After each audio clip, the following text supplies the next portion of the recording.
এবার দিল্লির সুপার শপে দেখা মিলল পুলিশের সাবেক অতিরিক্ত আইজিপি ও বিশেষ শাখার প্রধান মনিরুল ইসলামের। রোববার রাত 9:30টার দিকে প্রবাসী বাংলাদেশি অনুসন্ধানী সাংবাদিক জুলকার নাইন সায়েদ তার ভেরিফাইড ফেসবুকে ছবিসহ এক পোস্টে তথ্য জানান। ছাত্র জনতার গণ অভ্যুত্থানে শেখ হাসিনা সরকার পতনের পর তিনি ভারতের রাজধানী দিল্লিতে পালিয়ে গেছেন বলে জানা যায়। এর আগে ভারতের কলকাতার ইকো পার্কে সাবেক স্বরাষ্ট্রমন্ত্রী আসাদুজ্জামান খান কামাল সহ আওয়ামী লীগের বেশ কয়েকজন নেতার দেখা মিলেছে বলে জানা যায়। মনিরুল ইসলামের ছবি দিয়ে তিনি ফেসবুক পোস্টে লেখেন, পলাতক এসবি প্রধান সাবেক মনিরুল ইসলামের অবস্থান নিশ্চিত করেছে অত্যন্ত বিশ্বস্ত সূত্র।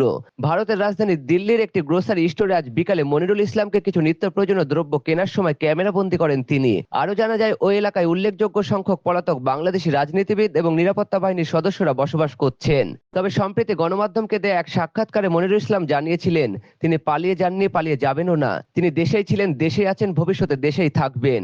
মনিরুল ইসলামের বিরুদ্ধে এখন পর্যন্ত ডিএমপির বিভিন্ন থানায় 12টির বেশি হত্যা ও হত্যা চেষ্টা মামলা করা হয়েছে।